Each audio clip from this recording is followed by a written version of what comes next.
Hello friends, I'm Meteorologist Zack Shields with Fox 7 Austin. Thanks for checking in on YouTube. Well, the cold air has made it in along with the wind. We just haven't seen a whole lot of wintry precipitation just yet because it's been very dry. We actually have rain and sleet falling from the clouds, but it's so dry near the ground, it's evaporating before reaching us.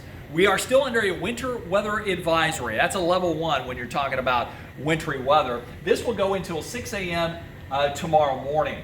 And so far, the freezing rain and sleet reports are showing up south and west of the hill country.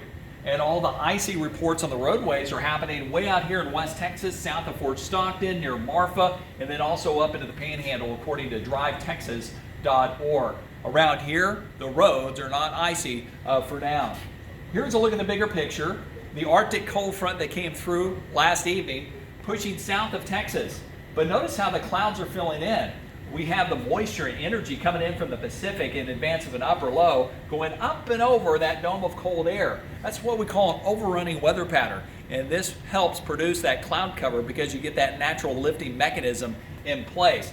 Well, this upper low coming in from West Texas will accelerate that rising motion. So whatever kind of moisture we have in the mid to high levels of the atmosphere, it'll try to squeeze it out in the form of some wintry precipitation. And this is going to be a direct hit from this upper low, and it may change the temperature profile where some of this precipitation could reach us.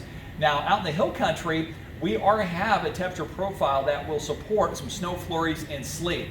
We have pretty much freezing weather from 3 miles up all the way to the ground. Here in Austin, the melting line is about 2 miles up, so any precipitation that falls will be mainly a cold rain. This is how the high-res computer weather model is showing what's going to happen for the rest of your Thursday. As we take it hour by hour from noon to mid-afternoon, most of the sleet and freezing rain reports will begin to show up north and west of Austin. As we advance the clock here, mid to late day, temperatures are going to be above freezing, so that precipitation that's mainly freezing rain and sleet in the hill country will just turn into plain old rain from I-35 eastward until we close out the day, and then the precipitation goes bye-bye tonight. So travel impacts, some damp roads up and down I-35. Most of the main highways out in the hill country will be just wet. Now we have to look out for some slippery spots in some locations on the bridges. Keep in mind, we're in the upper 70s, low 80s yesterday, so the ground is warm. So any road that's attached to the ground, it's pretty warm. Now, the elevated surfaces, they're going to start to cool off a lot quicker. So if we do have some wintry mix that starts to pile up, it could cause some slippery spots here and there. But right now, we're not getting any reports of that. As we go into late afternoon, again, the rain continues to spread over eastern counties, and the wintry mix threat will be focused out across the hill country. All 4 computer weather models showing lower ice accumulation, so trending downward in that department, and that's good to see. This is not going to be a major ice event, and that's why we're just under a winter weather advisory. That basically means, yes, you could see some wintry mix like sleet and freezing rain, but it's not going to lead to a major travel impact.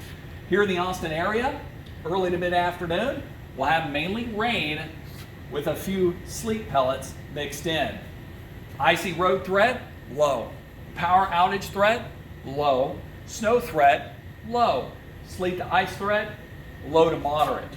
Winter storm warnings posted as far south as South Texas. You don't see that very often, where we're just under a winter weather advisory, and then they're under a winter storm warning, meaning icing is likely near Corpus Christi to Laredo. And let me show you why the National Weather Service has placed them under that winter storm warning, because some of the computer weather models are cranking out maybe a quarter to half an inch of ice showing up, especially on metal objects, and it could lead to some icy spots on the roadways that far south. The other big weather story, how much colder and windy it is today. We had a spring preview yesterday. Today with that strong wind out of the north, gusting 25 to 35 miles per hour, it feels like the middle of winter again. It's about 40 to 45 degrees colder. The winds will eventually settle down tonight. They won't be as feisty, but they'll still be strong enough to make it feel even colder by the time you wake up tomorrow morning. Afternoon highs, not warming up much, mid to upper 30s by the end of the day. That's important because much of the area above freezing, so any additional precipitation we see will be just rain and with some sleet mixed in and won't cause any problems on the roadways. This evening, we're still above freezing.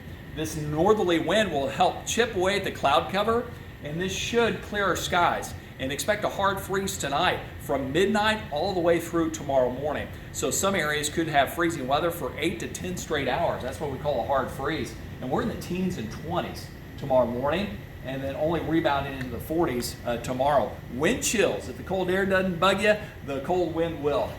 Keeping wind chills in the 20s for the rest of today, and then teens and 20s first thing tomorrow morning. I know you're thinking about the weekend, a little more sunshine to look forward to, and a slow warming trend. Another hard freeze Saturday morning, and then with the sun out, highs in the 50s. But it looks like for the next 7 days, we're going to be cooler than average. Welcome back, winter.